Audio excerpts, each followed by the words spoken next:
Salam şagirdlər, bu gün də növbəti bir sualımızın izahına baxacağıq. Demək, bu sualda deyir ki, rəqəmləri eyni olan 4 müxtəlif iki rəqəmli ədədin cəmi 143-dür. Bu ədədlərdən ən böyüyü ən çox neçə ola bilər? Dediyimiz kimi, baxın, bununla bağlı kanalda bir izahımız da var. Ən böyüyü ən çox neçə ola bilər? Ən kiçik ən az neçə ola bilər? Nə demişdik? Demək, 4 dənə müxtəlif ədəddir. Baxın, 4 dənə müxtəlif ədədi şərtli şəkildə işarə edək. Bunların cəmi 143-dür. Bizdə bu x-dir. Bu x bilirsiniz nədir? Burada dediyimiz ən böyük, ən çox neçə ola bilər? Ən böyük, ən çox neçə ola bilər x ifadə edirik.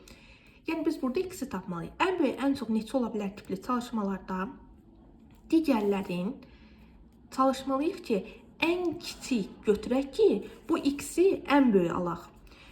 Bizdə də çalışmanın şərtində deyir ki, rəqəmləri eyni olan 4 müxtəlif iki rəqəmli. Deməli, ədədlərimiz iki rəqəmlidir, həm müxtəlifdir, həm də ki, rəqəmləri eynidir. Demək, burada ən kiçik götürməliyiksə, ən kiçik iki rəqəmli rəqəmləri eyni olan ədəd hansıdır? 11. Yenidən bura 11 yaza bilərik? Xeyr, çünki bizdə deyir ki, müxtəlif. Deməli, ədədlərimiz müxtəlifdir. Ona görə də bura yazırıq 22.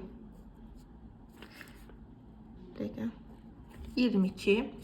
Növbəti ədədimiz isə 11, 22. Növbəti, bəs ən kiçik rəqəmləri eyni olan ədədimiz hansıdır? 33.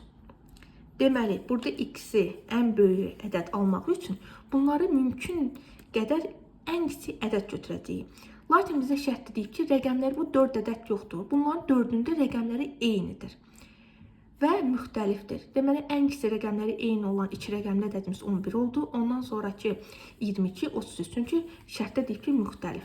İndi bunları toplayırıq. 33 isə 22 üstünə də 11 gələndə eləyir 66. 66 isə də 2 gələndə bərabər eləyir 143. X-imiz də deməli, bu tipli çalışmalarda məlumlar bir tərəfə, məchullar bir tərəfə. X-i bir tərəfə, 143, 66-nı buradan bərabər işarəsindən bu tərəfə keçirdəndə də işarəsinin əksinə dəyişirik, yəni çıx edirik.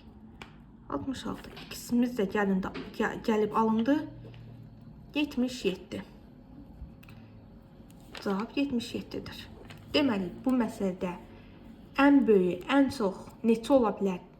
Çalışmasında cavab 77-dir.